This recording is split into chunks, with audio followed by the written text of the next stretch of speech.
A questão aborda o tema do Brasil colônia, a América Portuguesa, e um texto do padre jesuíta Manuel da Nóbrega, que trata da prática dos inacianos no processo de catequese dos nativos aqui no Brasil durante o período de dominação portuguesa. O texto diz o seguinte: no Brasil, os padres, apesar de sua austeridade moral, ou seja, apesar do seu rigor moral e religiosa, como típicos representantes da Reforma Católica, ou seja, típicos seguidores das determinações do Concílio de Trento, no contexto da chamada Contra-Reforma, utilizavam canções e instrumentos musicais indígenas na missa e outros rituais católicos. Permitiam que os índios convertidos participassem nus desses rituais e que também deles participassem pessoas que não haviam sido batizadas, e utilizavam em suas pregações gestos imitados aos chefes e pajés.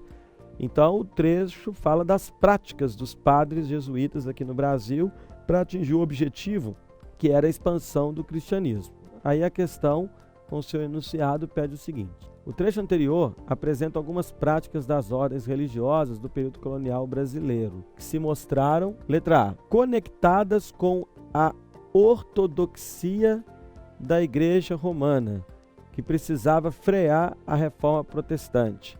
Está equivocado porque não estão tão conectados com a ortodoxia romana, apesar dos jesuítas seguirem o que determinava o Concílio de Trento. Mas para atingir o objetivo, os jesuítas precisaram de usar alguns elementos das culturas indígenas, como, por exemplo, permitir que eles participassem dos rituais nus. Isso vai contra, obviamente, ao rigor da Igreja Católica, a pessoa participar de um ritual católico sem roupa.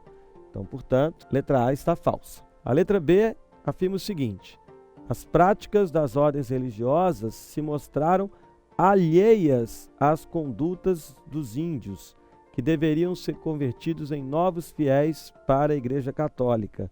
Está equivocado porque as práticas dos padres não eram alheias às condutas dos índios, tanto que eles usaram vários elementos que caracterizavam as culturas indígenas para difundir o catolicismo. Então, portanto, não eram alheios. Um grande exemplo é que os jesuítas muitas vezes catequizavam nas línguas tupi-guaranis, justamente para que os nativos pudessem compreender a mensagem cristã.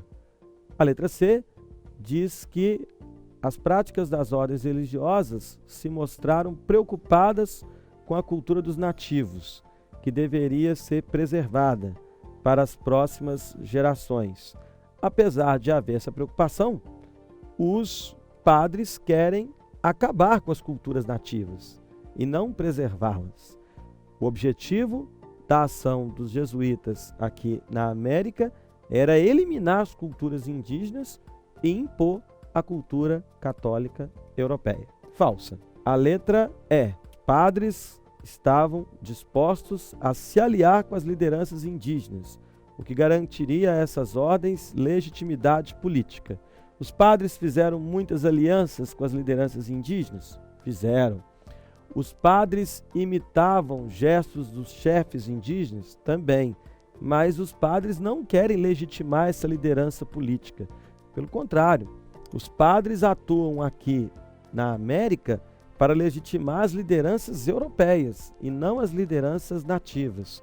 Os padres querem a legitimidade do rei, que é considerado alguém com poder divino, e eles querem legitimar também a liderança do Papa e submeter as lideranças nativas.